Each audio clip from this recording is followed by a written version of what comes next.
You want answers? I think I'm entitled. You want answers? I want the truth! You can't handle the truth. Hey everyone, welcome back. It's Free for All Friday. Let's expose their lies. Let's expose the evil. Let's expose the truth, folks. Unbelievable week we have had. It has been especially frustrating on so many different levels, but I'm here to share with you my SHTF levels. Good golly. This is incredible, folks. You know, I love the South. You know, I love Texas. You know, I love Mississippi. You know, I love Georgia, Florida, South Carolina, Tennessee, Missouri. There's a lot of great states out there. I'm loving what's going on in Virginia. Good golly. Boy, the last time I loved Virginia would have been back in 2014. Little insider joke there for you guys. The state of Virginia, one of my favorite places. Anyways, it's a free-for-all Friday. So Jolene, I'm feeling a little bit sassy, a little bit saucy.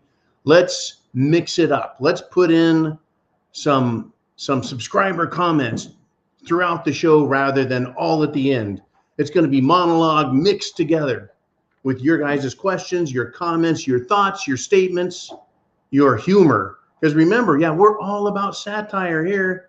This isn't your daddy's jokes. It's more like grandpa's jokes. And you know how grouchy that SOB was. And love my granddad, by the way. He wasn't really an SOB, but you know what I'm saying to you.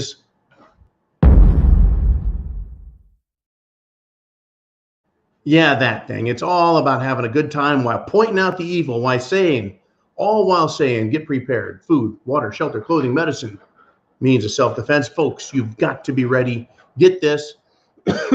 As much as I love Texas, there's a problem there. The people have had it with these illegal. That means criminal. See, illegal doesn't just mean, well, you know, the government can choose and pick what they want to do. No. Evil is evil. Wrong is wrong. Criminal is criminal. So the Texas Attorney General, Ken Paxton, he says Texans will likely be prosecuted if they use force against illegals breaking the law. Well, they are, by their very existence on American soil, breaking the law. What happened to citizens' arrest? What happened to upholding the law by the government? Pisses me off. Pisses me off. So Texas law enforcement, whether it's, I guess, city, county, or state, they're going to prosecute Texans for using force to uphold the law. Now, by force, I don't mean deadly force. Force, use of force is not deadly force. I'm not talking about bringing out your guns. I'm talking about detaining people physically until the law shows up to put them in a car, haul them off to jail, or deport their sick little asses, right? The United States and Texas are not doing their jobs. By Texas, I mean the Texas government. I love Texas, but they need to start doing their jobs and being serious about it. Enough of this shit already. The feds aren't doing it. Texas, you must. And I know Texas is doing a lot more than they were, but I don't think they're doing as much as they should. I'll criticize anyone, folks, in government for not doing their job. And Texicans, wake up. You shouldn't be having to do the job that the government is doing. And if the government doesn't, you ought to be able to do it for yourself. Folks, the pressure is increasing. SHTF is here, and it's here to stay. I am not telling anyone to violate the law, to break the law, to do anything dangerous or harmful. No. It's not what I'm saying, but this is Friday Free for All, and I'm telling the government, do your job. I don't care what state you're in. The government needs to do its job. Stop prosecuting law-abiding citizens who are trying to uphold the law when government doesn't do their job. I mean, if a bank is being robbed, wouldn't it be handy to have a citizen around to stop that?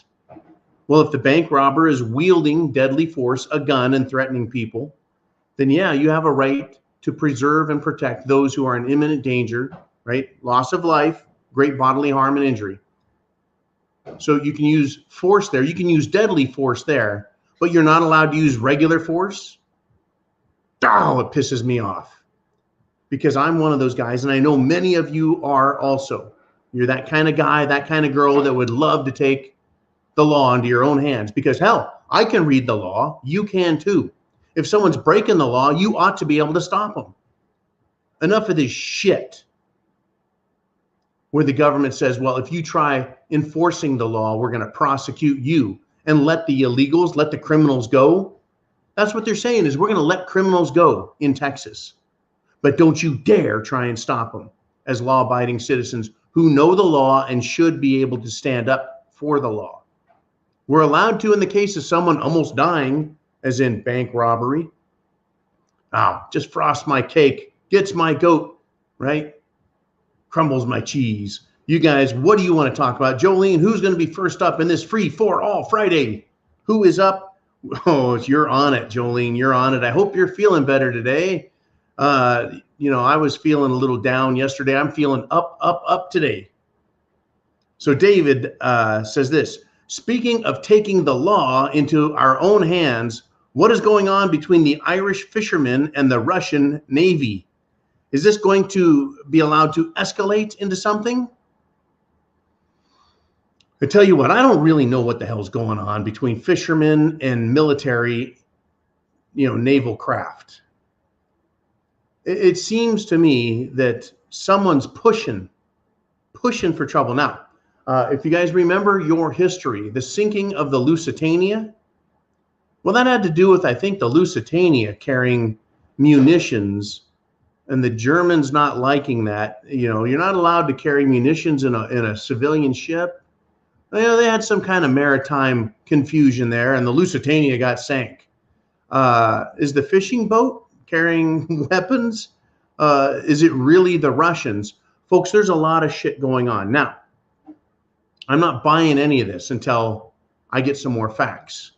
So let me give you some more history on naval shenanigans and war. There was this U.S. ship called the Maine. It got sank, and then we got the Spanish-American War. There's a ship called the Lusitania, which we briefly covered, and then we got World War I. Let's see, there was this thing called the Gulf of Tonkin incident, where the governments love doing stuff way out at sea, because when they're way out at sea, guess what? Nobody can see what the hell has happened. They just report shit. Hey, in the Gulf of Tonkin near Vietnam, someone messed with one of our warships. We're going to war with North Korea now. And that precipitated the Vietnam conflict. By the way, the Vietnam conflict was already going on. It was started with the French. The French had Vietnam, folks, as what? As a colony. Vietnam wasn't its own country. It was a French colony. And the French were fighting against the shall we say, Viet Cong, or shall we say, the communist Vietnamese, and were doing piss poor. They brought in American, here we go, advisors, CIA, Mac v. SOG. Look them up. Look up Mac, M-A-C-V-S-O-G, Mac v. SOG, CIA advisors. And then we had the Gulf of Tonkin incident, which happened at sea, which drew us into a conflict. Then we had the USS Liberty also back about that time. That's when the USS Liberty, a naval warship of the United States, it was attacked by the nation of Israel. It was bombed, strafed, and attacked by the Israeli Air Force. They tried blaming it on the Egyptians because Israel wanted the Americans to join them in the fight against Egypt. Look up USS Liberty attack, and you'll see some very interesting facts. That ship, folks, refused to sink. And those that survived this attack weren't allowed to speak about it, but it has come out. History, folks, sometimes shows us what they do out on the water. So if there's an issue with Irish people and the Russian military, makes me wonder, is it really happening, or is this a story we're hearing? We've heard a lot about the Russian Navy doing this and the Russian Air Force doing that, right? In order to persuade us to hate Russia. Do we need to hate Russia? Well, I don't know. Maybe it's not such a good idea, since Russians now control about 40% of uranium production on the planet. Since Russia supplies, what is it, about 50% of Europe's energy, gas and oil. Since Russia is now supplying more than ever our oil supply in the United States of America. So why does Russia have all of this? Seriously. Why do they have all of this power regarding our energy? At the same time, we want to declare them the enemy. Unbelievable, folks. Unbelievable. Now, this is interesting. We need to stand for what's right as a nation and as people. And this phrase came up, and I've shared it many times, about the Rodney King riots.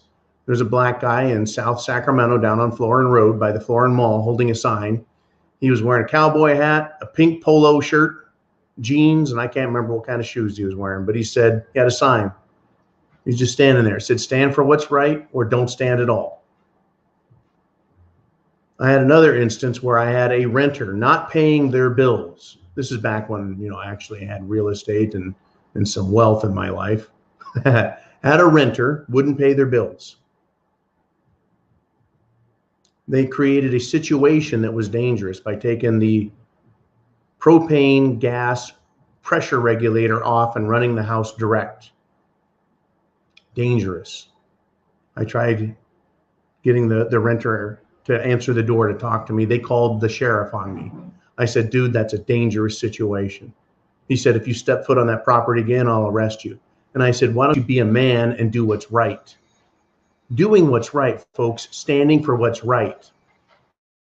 Right? Unvaccinated New Yorkers have been arrested today, folks, in the American History Museum for refusing to show proof that they've got the Jim Jones juice.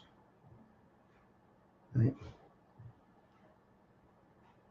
Why are the police arresting people? They need to do what's right. You stand for what's right, whether it's a protest, private property rights, right? I was the private property owner.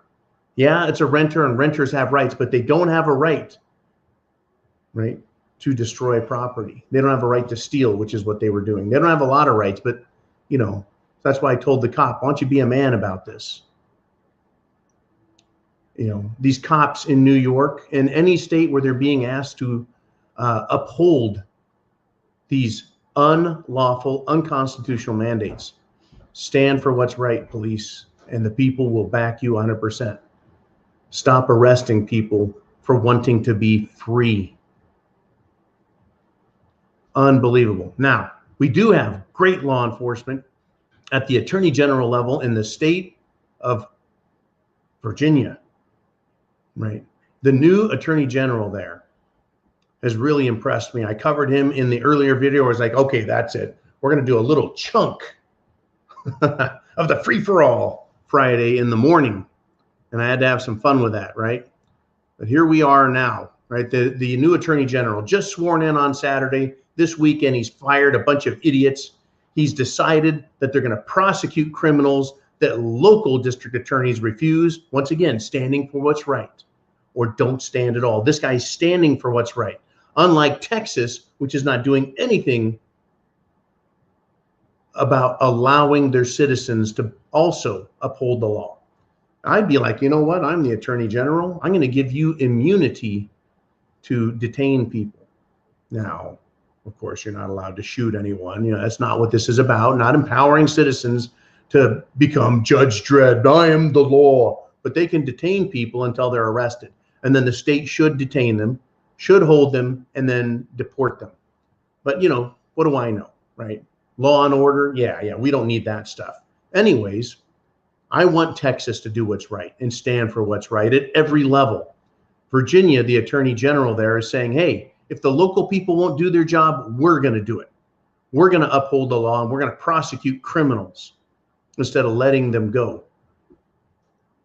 He also says state universities cannot mandate Jim Jones juice for students. This guy is now sticking up for students who do not want to get forced to do something against their will.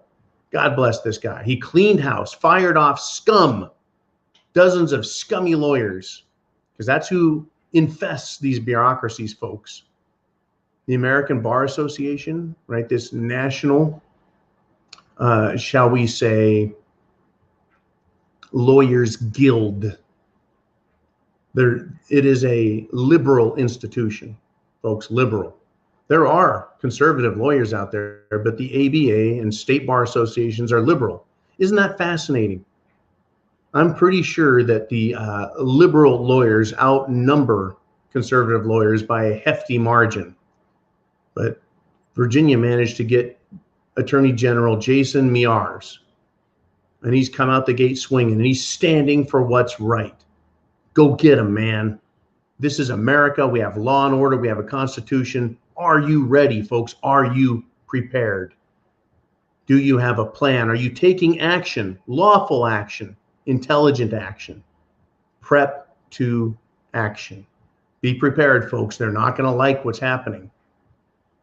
I'm wondering if Texas, the governor, and the attorney general are going to declare more states of emergency and give the people broader power to control themselves, protect themselves, and uphold the law. Well, God bless Virginia, like I said, because they're not going to allow colleges to violate people's rights. Incredible. Incredible, folks. Well, what do you guys have to say? Where are we at, Jolene? Who wants to join in Free for All Friday and bring your ideas, your thoughts, your topics right into this thing? Well, we got Kathleen checking in, and she says, what is the scoop on Scott Workman and, quote, Friends of the Original Constitution? They have a $500 trillion lawsuit against all the traitors. Could this be viable?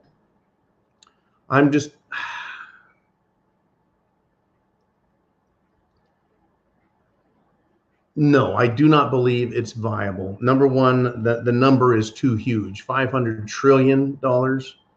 I would love to see that and see how it can be enforced. But you see, when you sue the government, particularly the United States government, which is a corporation headquartered out of Washington, D.C. Washington, D.C. is not one of the 50 states. It's supposed to be restricted by the United States Constitution. It's supposed to have its powers enumerated and also be restricted to the constitutional limitations and the Bill of Rights, but they don't give a shit. As expressed, showing you folks, see, the U.S. Constitution is in play. It governs Washington, D.C. Do you think the First, Second, Fourth, Fifth, Eighth, and 10th Amendments weren't violated by the Washington, D.C. Metropolitan Police and the Federal Bureau of Investigation regarding the January 6 protesters? Right.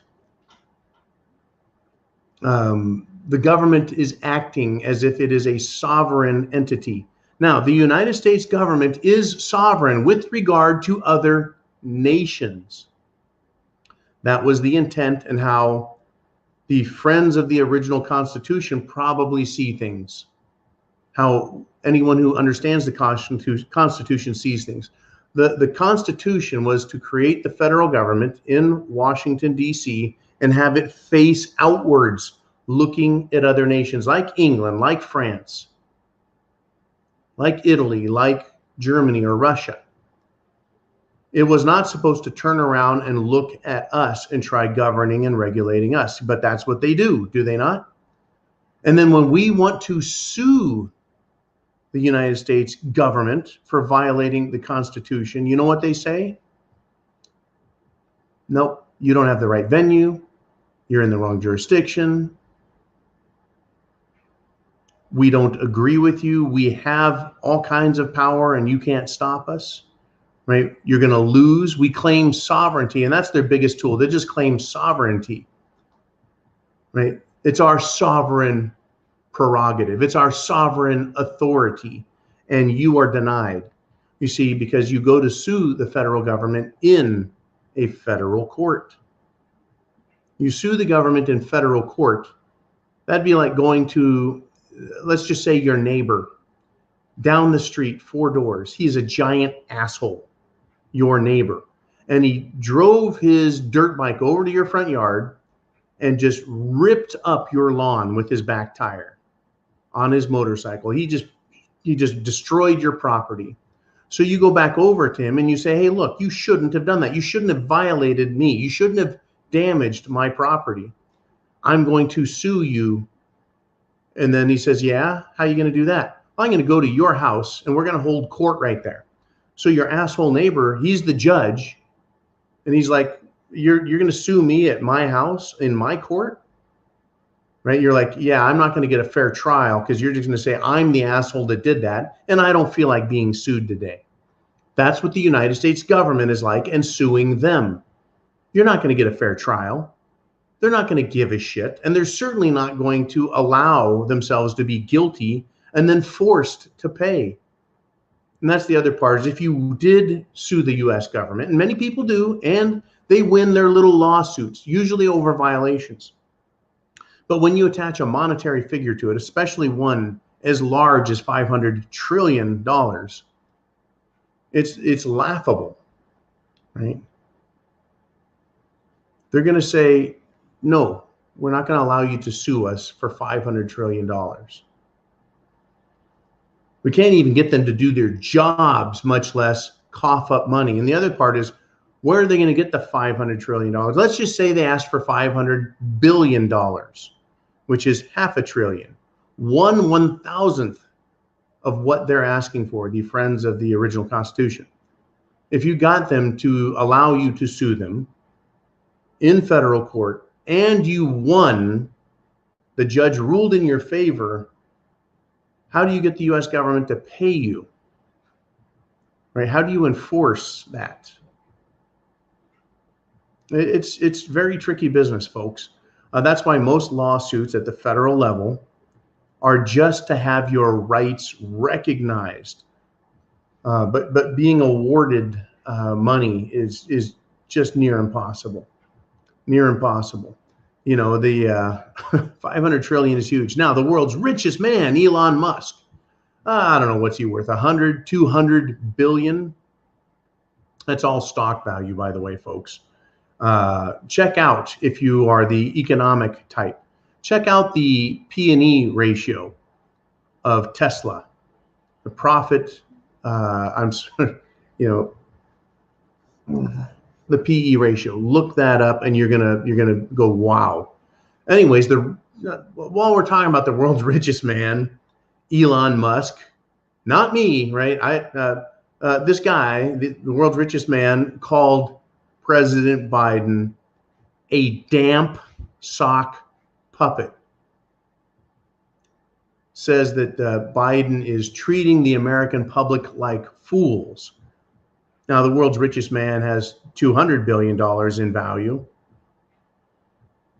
You know, he's not going to be able to pay back or make the government do anything, but he is sticking it out there. Can you imagine being that rich and that powerful and then saying that about the president? This is interesting, folks. Right? This isn't just little old me or little old you saying he's a damp sock puppet. It's the world's richest man. That's got some implications. It is a massive insult. It shows zero respect for sock puppets, much less damp sock puppets.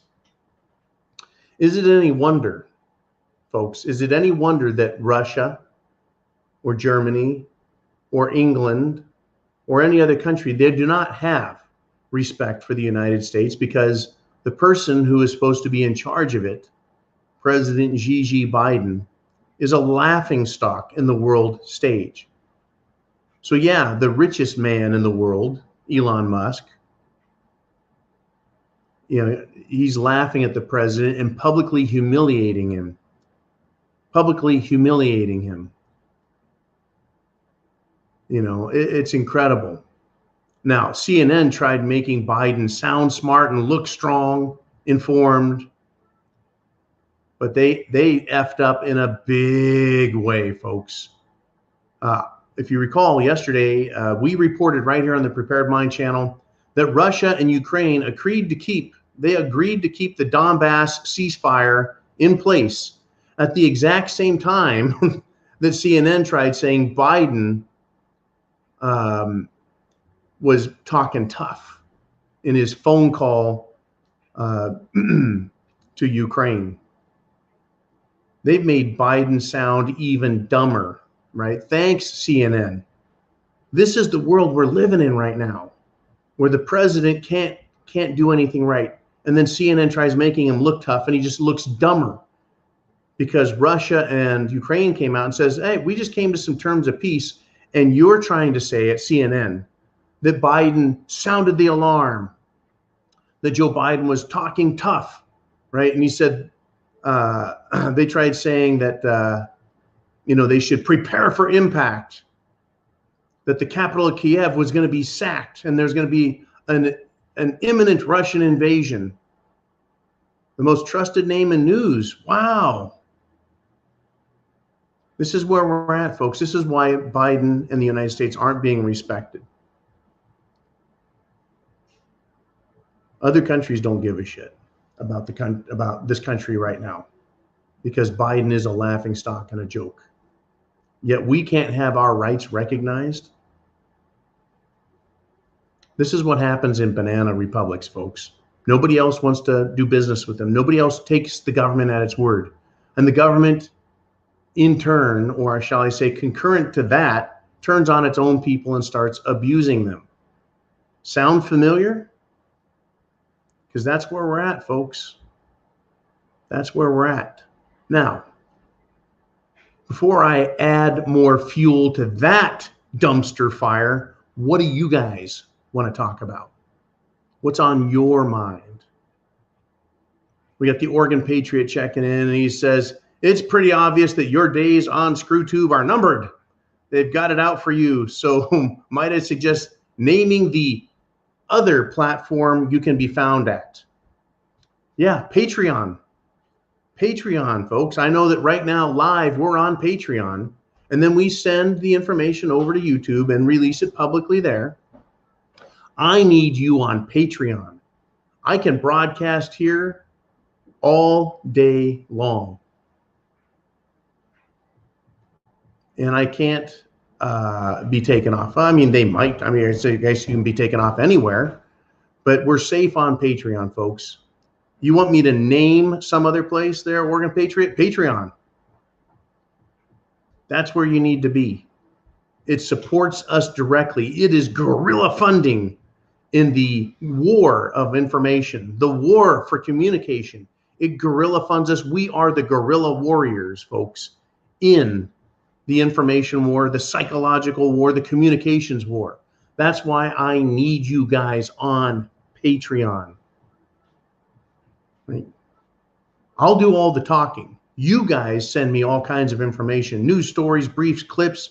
You give me hints. You're like, look into this, look into that. What do you think? I love that. That helps me do this job. So everyone out there, you guys on Patreon and YouTube and BitChute, we're on BitChute as well, folks. We're on BitChute as well, but Patreon is where I think people should turn because you get so much more information there. You get links to medical videos, links to medical argument, audio, video, articles. You get links to election news. There's so much going on out there I can't talk about on ScrewTube. But yeah, you bet. Let's do it. Get everyone over to Patreon. Make that grow. Make it so huge, folks, that we become a powerhouse. That's what we should be, all of us. Joe Rogan left and went over to Spotify. He was a powerhouse on YouTube, and he left to become an even bigger powerhouse on Spotify. Brilliant. Brilliant. The problem I've had is I can't get people to leave YouTube or subscribe also on the Prepared Mind BC on YouTube, right? Getting people to change is difficult. So it's a process, not an event. I would love to say we're going to Spotify, everyone sign up there, and then have 10,000 people subscribe there. That would be freaking fabulous. But it's not happening. We're not getting that kind of number because people don't want to change their habits. So for people who don't want to change their habits, we stay on YouTube. For people who are just showing up, just waking up, they can go to YouTube for free and go, hey, I kind of like what we're learning here.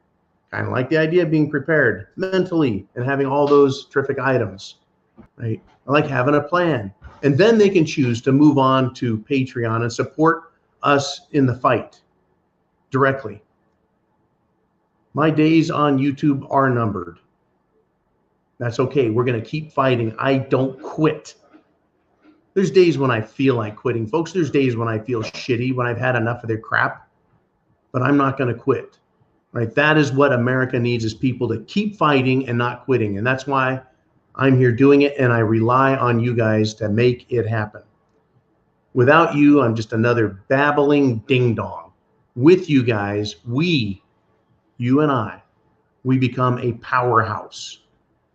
We're a powerhouse because you take the information and you share it. You disseminate the information. You get it out there.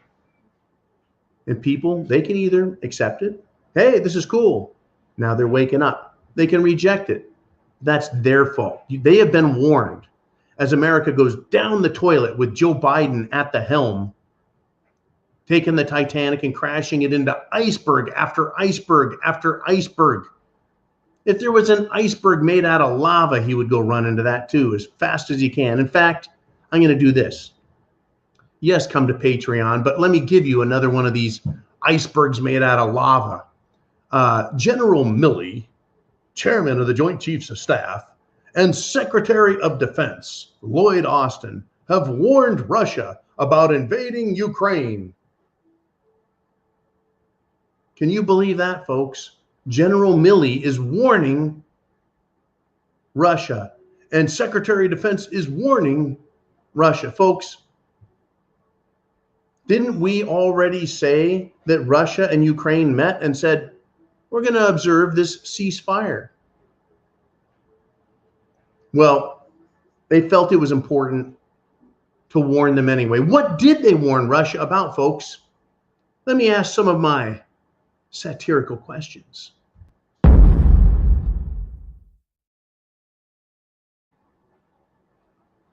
Did the Secretary of Defense, Lloyd Moron, and General Douche Milley V, did they warn Russia not to make fun of our transitioning soldiers, our tranny soldiers? Did Secretary of Defense and General Milley, did they warn them that the United States military warriors need their safe space and happy naps respected? Did the Secretary of Defense for the United States of America, and did the general, the chairman of the Joint Chiefs of Staff, did they strongly demand that Russians condemn their white supremacist ways and try not to be so white? Because remember General Milli Vanilli there, he wanted to learn about white anger, and Secretary of Defense wanted to rid the military of extremist white supremacists. Is that what they warned Russia about? What percentage of the Russian military is a minority, folks? How many persons of color does Russia have in their military as a percentage? I'm guessing it's 0.1. That's a guess, just a guess. How about this? What percentage of Russian generals are persons of color? I'm going to guess 0.0%. That's just a guess. Maybe 0.1. What percentage of the Russian government, administration, and bureaucrats are persons of color in Russia? I'm guessing it's 0.1. Once again, folks, am I calling Russia racist, white supremacist? Or is it that there's just not a lot of persons of color in Russia because they're Russians? Russia is its own culture. It's got its own history, its own rich traditions of being Russian, right? I'm having a funny feeling that Russia doesn't give a shit about the things that the United States military has deemed important since Biden took over. because all they have done is pick on Americans, put down Americans, put down our culture, our tradition, our history, our military traditions, and our military culture. Why, folks, would Russia give a damn about what damp sock puppet, thin-skinned, bureaucratic wimps like these two clowns? Why would they care what they have to say? Why? They don't. This was a bunch of stage-managed, plastic banana, good time, rock and roll, Persian bazaar BS designed to make Secretary of Defense Lloyd Austin look good. You know, POS is probably a good way to describe these people. You know, General Milley wants to look good for the woke crowd. They want a woke military. You got it. Do you think Russia and China respect that? I bet they're happy about it. Zero respect, folks, deserves zero acknowledgement. Haven't we been talking about the United States government and how it's not respected around the world? It isn't. It isn't. And I'm going to go one more before I get back to you guys, because I'm on a roll. Right? Folks, world leaders don't respect Joe Biden because America, the United States of America, does not respect Joe Biden. Certainly those who are Republicans, well, with the exception of those soft, thin-skinned rhino Republicans, but real Republicans don't respect Joe Biden. But wouldn't you think that his own party would here in the United States of America? Well, folks, top Pennsylvania Democrats have chosen to diss President Joe Biden, to disrespect him, folks, because they didn't want to go see him in Pittsburgh today because they have, quote, scheduling conflicts. Didn't we hear this from Stacey Abrams down in Georgia?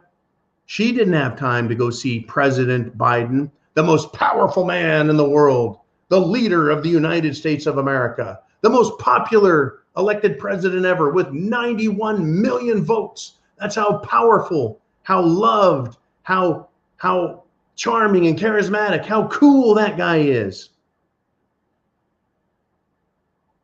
Folks, lousy-assed Pennsylvania, low-level Democrat douches don't have time to see the president of the United States.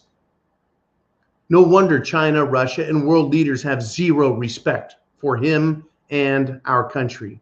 It's almost like they believe he is an illegitimate president. Where would they get that idea from? Makes me wonder. Folks, are you prepared? Do you see the dangers that we're being faced with? The world doesn't respect the president. Hell, his own party doesn't respect him in this country. Yet they're running around acting like badasses, threatening Russia. Do you think China gives a shit what the Biden administration says about their efforts, their understanding of Taiwan? I bet China is more concerned with a response from the Taiwanese military and their cyber military. You see, folks, computer chips for computers are made in Taiwan. You think they don't understand how things work? You don't think they don't have a cyber division of their military that could go in and cripple parts of China? You see, that's how things work now. Today, it's a cyber world. You know, that information superhighway that Al Gore built? That's right, Al Gore invented the internet. Remember when he said that? That's right, Democrat smarts. And I love being a smartass. And as I said all the way back in 6th grade, I figured this one out. It's better to be a smartass than a dumbass. Anyways, let's see what you guys want to talk about. We got Latin America Preparedness checking in, and he says, General Flynn mentioned in an interview we have our share of domestic problems. You know, can't get a whole lot by a good old Mikey there. He's pretty smart. He caught on to the fact that we've got some domestic problems, all right. Anyways, yes, he says the Biden administration is trying to get a distraction. They're trying to create a distraction. They need a distraction, folks. Could Ukraine be that distraction, and how dangerous can it get? Well, as stated in the past, when all else fails, leaders, bad ones, folks, take us to war. I talked about the sinking of the Maine, a U.S. warship. I talked about the sinking of the Lusitania, the sinking of the attempted sinking, rather, of the USS Liberty, the Gulf of Tonkin incident. Yeah, lots of stuff. We have problems. They need a distraction. They're trying to use Ukraine as that distraction. I see, right? They're trying to make Russia the bad guy, while at the same time, we're being forced to rely on Russia because of Biden policies, shutting down the Keystone Pipeline coming out of Canada, which I pointed out. I even drew a map and everything on the board of truth. In fact, I need to get the board of truth out. I like my board of truth. We need to have more presentations with said board of truth. Yeah, they need a distraction because they're failing, folks. The system's failing, and this happens from time to time. And wars are a great way to scare the people, distract them, to convince us that the government is on our side trying to help out, and it's not their fault. Right? It's not their fault. It is, I believe, Ukraine is being used as a distraction. The Russians have taken care of the problem with Ukrainians, right? The Donbass ceasefire is in place. But the U.S. government's pretending like they need to be the tough talkers. The United States government has said there's going to be a Russian attack. It's imminent, right? There's going to be a false flag from Russia to get involved over there in Ukraine. Who uses false flags, folks? Every government that wants to start a war uses them. So who are you more suspicious of using a false flag? Ever hear of the Oklahoma City bombing? Ever hear of 9/11? Right? The Gulf of Tonkin incident was successfully used to drag us in. A lot of people say that Pearl Harbor, the attack on December 7th, 1941, a lot of people say that the United States government, Franklin Delano Roosevelt, the military knew that the Japanese were out there and that an attack was imminent and that they allowed it. So they had that disastrous attack.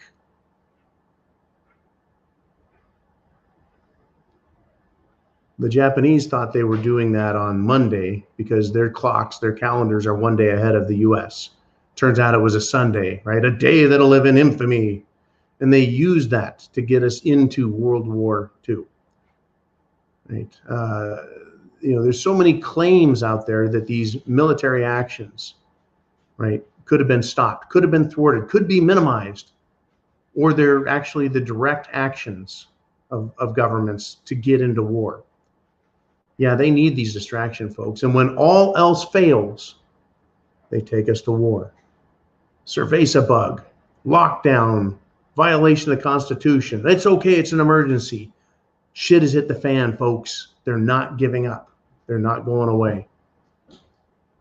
Right? Let me have a little parody fun with you. Today, get this. Former Democrat presidential candidate Pete Buttigieg, Pete Buttigieg, I can never say his name right. He is the Secretary of Transportation, right? He says, our goal is 0 traffic deaths because he wants a new federal strategy to combat traffic fatalities. I love Free for All Friday. I love using satire, folks. So let me help out Pete Buttigieg. Is this part of the same program we had with Cerveza bug? If we can save just one life, it'll be worth it program. So yeah, if we just need to save one life, one of these federal traffic lives, right? Or maybe, wait, this is Pete's don't leave anyone's behind policy. Enough behind jokes about Pete Buttigieg. My suggestion to Pete, let me help you out here, buddy. My suggestion is a 100% lockdown of all federal highways for 2 weeks to flatten the highway death curve. Because if we can save just one life, it's worth it. Right?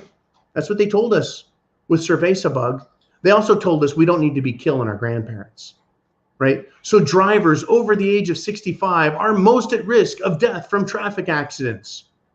So those ages, those people age 18 to 64, may as well make it 16 to 64, should only drive to stores for food only. And they should work from home, and only essential employees should be allowed to drive. That'll free up the highways, make more room, and we'll save lives. Because if we just save one life and protect grandma and grandpa, it'll be worth it. Yeah, folks, the Democrats are that stupid. We, the American people, for allowing it, are that stupid. People of the whole planet were that stupid and allowed this to happen. Shit hit the fan, folks. These people were all over it. They lied, and they lied. And then they lied some more. And now they're taking that asinine mentality. Oh, let's see, another Pete butt gag joke, right? Asinine. Remember, Pete is a special kind of guy. They need to fix traffic fatalities, a federal program for safety. Yeah, just get everyone off the highway. Because if we save just one life, that was the mentality that they convinced the world to shut down with, folks. If we can just save one life, it's worth it. No, it's not. Freedom, our rights, our lives, our homes, our jobs, our businesses, our retirement, our economy, our liberties, our self-defense, our national security. It's not worth it to shut everything down to save one life.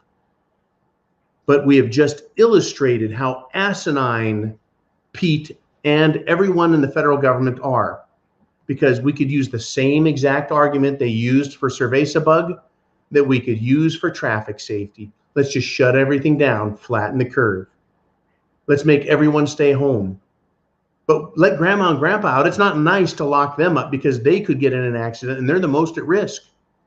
The same scenario played out 2 years ago, folks. Lock everyone down because saving one life is worth it. We need to let grandma and grandpa out of the house. It's not nice to lock them up. So let's lock up the rest of the frickin' planet. And we did. We bought that shit, folks. We swallowed that hook, line, and sinker. How about this? Never again.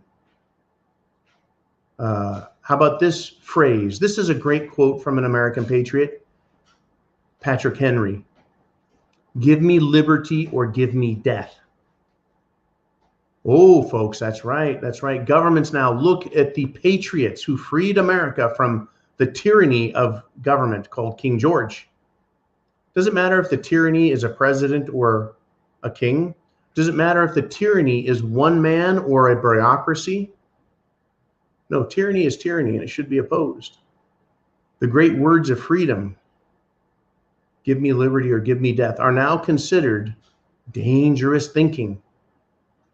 What do you think in your head? Are you ready to accept slavery and servitude to a bunch of idiots like Pete Buttigieg, 90 Proof Nancy, Gigi Biden? Or are you ready to stand up for yourself as Americans, as human beings? And once again, I'm not calling people to action to commit acts of violence or crime. I'm saying act like a free human being. Know your rights. It is a free-for-all Friday. What do you guys want to talk about next? Jolene, who's next? We've got Bonnie Blue with a question. She says, do you think the power outage in the Stan countries south of Ukraine yesterday was tied in anyway to the Department of Homeland Security warnings about grid vulnerability here in the US of A? Trial run? I think that yes, they are a trial run. You see, the power grid in the United States, you and I would think that's a national security issue. We need to keep the power on because protecting our country, not the government, but protecting the country. Oh, by the way, folks, national security is not about your security. It's not about the people's security. National security is about the government, the federal government, the state government, That is national security. Me and you, they couldn't give a flying frog's fat butt about. Remember when they shut down the gas pipeline with the cyber attack? The pipeline leading from Texas up to the northeast section, running along there? President Biden, Gigi the loser, said, that's not about national security. We don't need to do anything about it. That is a private commercial matter. No, that was the entire United States being held hostage by criminals who hacked in and put in ransomware. Since when is holding billions of dollars in goods not a felony? And isn't the government supposed to protect us? And if it's an international criminal cartel doing it, no matter how disorganized or organized, it's an international criminal cartel. Shouldn't the CIA be a little bit involved in that? Shouldn't the FBI be a little bit involved in that? Shouldn't that be national security? Well, how about just do your frickin' job and punish criminals, even if you don't want to call it national security? Now, back to the question. I'm circling back. Unlike Jen Psaki, I know how to circle back. Back to your question about the stands. Remember, they've got Uzbekistan, Turkmenistan, Kazakhstan. How many stands are there, right? Kyrgyzstan.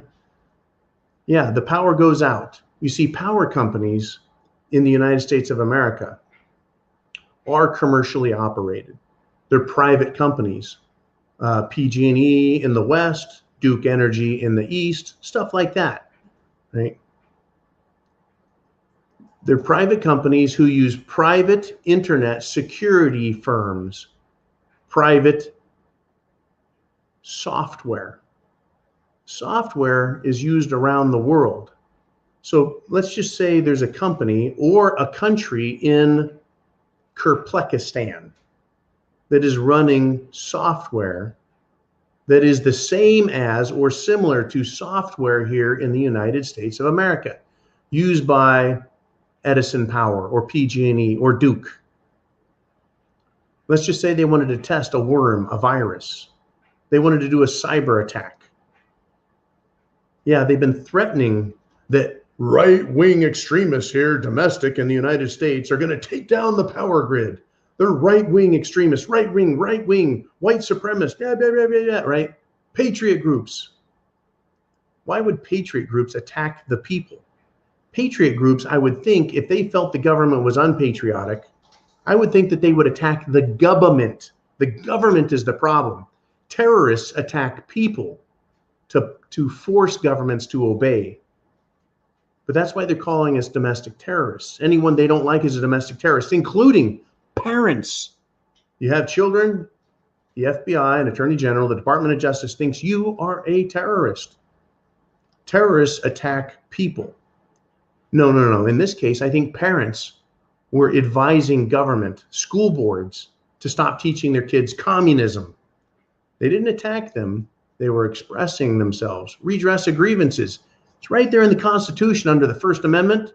Let me advise the FBI and the Attorney General to go take a look at that there document. It's been around about 240 years. Yeah, something like that. Got some established law around that whole First Amendment thing. So once again, yeah, it would make sense. It would be a trial run, Bonnie, for the software in another country that is the same as what's run here in America or similar to it, to test it over there, to see what they can do, to see what the response time is, to see if it can be unhacked or cleared up. Wouldn't surprise me at all. In one of those little no-name countries, Uzbekistan, Turkmenistan, we all, of course, know about Afghanistan and Pakistan, but yeah, Kazakhstan. Oh yeah, that's right. That's where the uranium is. Doesn't surprise me at all. In fact, I'm going to probably side with you and say, smells fishy, and there are no coincidences. Nope, and nope. Oh, timing is everything, speaking of coincidences. Thank you very much, Bonnie. Thank you for all your support over the years. You have done a great job helping us, helping all of us, helping me, helping the channel. Good stuff. There's a bunch of you out there who are doing that. But I wanted to cover a little bit of coincidence. Timing is everything. In Pennsylvania, just outside of Pittsburgh, where the president was going today, a bridge collapsed just hours before Gigi Biden showed up. And he's showing up and he's going to trot out his infrastructure bill. Isn't that just beautiful? Too bad the rest of America, who isn't paying attention, doesn't understand that the Biden administration looks at a bridge and can say infrastructure, but their idea of infrastructure spending, folks, is what? Social programs. If you remember, Pete Buttigieg came out months ago and tried describing social programs as the infrastructure of the country. These people are sick, twisted, ignorant, and diabolical. I'm going to use the word diabolical. Anyone who would call social spending programs infrastructure, no, it's bridges. Well, in this case, folks, what a coincidence. A massive major bridge collapses. Now, of course, the good people of America formed human chains and helped those who were in danger get out of the mess. Fortunately, that bridge didn't collapse during rush hour. It collapsed, I think, at 6 a.m. I love coincidences, folks. I just love it. Just love coincidences. Unbelievable, folks. What do you want to talk about? What else have we got, Jolene? We're wrapping up the end of the hour at the end of the week on the Friday free-for-all. You guys have been great all week. We got Gary checking in with a question. He says, when and why did it start that we abandoned making things in America and allowed companies to move overseas with no penalties, putting Americans out of jobs? You said when and why. Well, the when started back a long time ago, 50 years ago, let's say. Companies started leaving America. We started buying Japanese cars and electronics. We had massive inflation in the 1970s because the government and the Treasury and the Federal Reserve screwed up our money so bad 50 years ago. And then they started printing more cash than they had in gold. Remember, the dollar used to be backed by gold. For every dollar in circulation, there was a dollar of gold in Fort Knox. And dollars were, up until the 1930s, redeemable in gold at your bank. Banks used to have gold. Can you believe it? America doesn't understand. Now, banks don't even have paper cash, much less freaking gold for all the money on deposit. But we get to the 1970s, the early 70s, and, well, actually it was the 1960s. Other countries were realizing that the world standard, the US dollar was the world standard, that there were more dollars in circulation than gold available. So they started turning in their dollars and demanding gold. The United States of America was running out of gold fast. So Nixon took us off the gold standard and closed the gold window, which was other nations' ability. Other nations could no longer redeem their dollars for gold. By the way, folks, at this time, gold was outlawed for American citizens. Makes a lot of frickin' sense, doesn't it? Because they didn't want us redeeming our crappy paper for gold either. So gold went from being 20 bucks an ounce to $35 an ounce, and they made it illegal. And by 1981, gold was, it bounced to a super high, like $850 an ounce, back down to about $250. So basically in 10 years, the money was deflated from, $35 an ounce of gold. It now took $250 to buy that ounce of gold. It's a big difference, folks. 1, 2, 3, 4, 5, 6, 7, 8. About an 800% increase once all the dust settled. Okay. The dollar became 8 times less valuable. This is a great question. Now we're talking about jobs and companies leaving. So in order to make the American dollar look like it's stronger, right? Its purchasing power was great. The United States government said, well, if we use cheap labor overseas, if we allow US companies to leave, take their businesses overseas where raw materials are cheaper, where labor is cheaper, we can produce those materials, send them back to the United States, sell them at less cost. The people will think their money is more valuable. The dollar won't look as shitty. But yeah, it started this process where company after company left. They fired their people, let them go, hasta la vista. So we lost good paying American jobs and got cheaper products overseas. Now, if the US government wants to dissuade companies from doing that, they will not allow them an import license. You can't just sell stuff whether the country likes it or not. The United States government controls imports and exports. We have export tariffs and import tariffs. That's actually one of the legitimate ways the United States government has control over the economy. They can control imports and exports through the use of levies, taxes. If you allow a company to go overseas and then import their stuff without charging them a tariff, you have allowed our jobs to escape, good jobs to leave.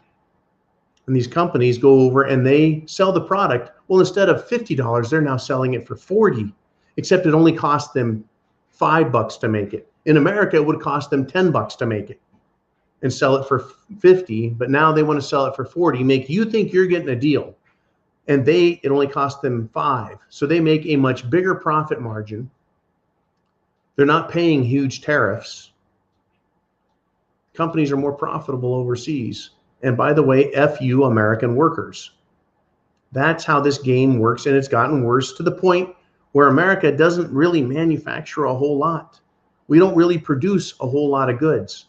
Anything that can be produced overseas, manufactured, and then imported here, sent here, that's how it's done. That is how it's done.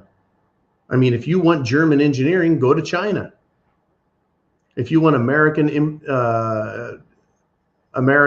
improvised thinking on manufacturing, go to China. If you want Japanese, shall we say, innovation on an American idea and German engineering, you go to China, because everything is moved to China to take advantage of their inexpensive labor and their lower regulatory costs.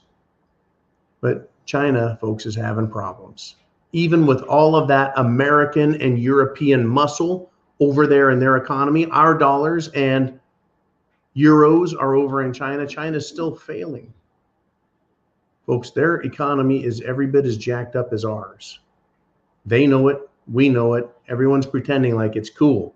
We've got Potemkin City on the left, Potemkin City on the right, and I'm stuck in the middle with you in this SHTF nightmare. Folks, Sunday Night Live, we're going to be back. That's 3 p.m. Pacific, 6 p.m. Eastern Standard Time. Bring your drinks, bring your beverages, and I'll be looking for Super Chat donations. I want to make you famous, folks, on Sunday Night Live. But I especially want to thank everyone who is on Patreon and who's coming over to Patreon to support us, the network, what we do there on Patreon, where YouTube doesn't get a cut of the money, right? They love running commercials on YouTube videos because it makes them money. Do they want to share that? Not if they don't have to. Do they want to punish that? You bet they'll take commercials away just to punish us and hurt us and punish us and hurt us and then censor us, silence us. They want to shadow ban us. They want to give us strikes. They want to tell you no free speech. They want to tell me no free speech. Come over to Patreon, folks, and you'll get videos, information, articles, uncensored from around the world. That's what we're doing on Patreon. Over there, folks, you're getting the full story. Whatever I find, Jolene finds, and others find that we find to be of use, we'll get to you. You know, we don't want to bog you down. We know you don't have 5 hours every day to spend looking into this. We get it. That's why we try and condense it here with a couple of short videos, the monologue and Q&A, because, hey, I miss stuff and you guys find it. It's a symbiotic relationship, to use a fancy word. We help each other. That's what being free is about. People coming together and helping each other. Who wants to stop that, folks? Who? The Democrats, the bureaucrats, that little guy, the booster rooster, the little cock that couldn't. You know who I'm talking about, the booster rooster. I love that. The bureaucracy, they want to stop us. They don't like you being free. They don't want you to speak. They don't want you to have the right to keep and bear arms. They don't want you to be secure in your paper, your homes, your property. They want to take everything away from you, folks. They want to own everything, have you own nothing and be happy about it. That's what they're pushing for. Fight back politically. Chance favors the prepared mind. If you don't know what's going on, you won't realize it. But see, what we're doing is we're likening the situation to travelers on a train. And we're looking around and we see government agents and private corporations putting their hands in your pocket and stealing your wealth, stealing your rights, stealing your property, stealing your lives. And we're pointing and saying, look at it over there. Look at it over there. Don't let that happen to you. Protect yourself. Be a prepper, be an American, be free, stand up for yourself. A lot of people are like, we don't care if the government's got their hand in our pocket. They've got our back at the same time. Yeah, they got your back. They're working you from the backside, not even giving you a reach around. They're not sticking up for you. Look at what's happening to your rights. What are you getting in return for that? Really, I mean, if you give something up, shouldn't you get something in return? Think about it. If you pay money to the government, aren't we supposed to get something back? I pay a road tax. Shouldn't I have roads? Well, you can't travel unless you get the Jim Jones juice. Well, the government is supposed to be in charge of the airways, right? Flying planes. You can't get on a plane unless you get the Jim Jones juice. Right? So I have to give up my rights and I'm still, what? Just to have, it's incredible. It is gymnastics and circus time and shit has hit the fan. Are you prepared? Have a great weekend. I'll see you Sunday night for Sunday Night Live at the zoo. Get some rest, folks, but don't shut your eyes. Try doing that, huh? Chance favors the prepared mind. Aren't you glad you're a prepper? Semper Fi, Godspeed to you.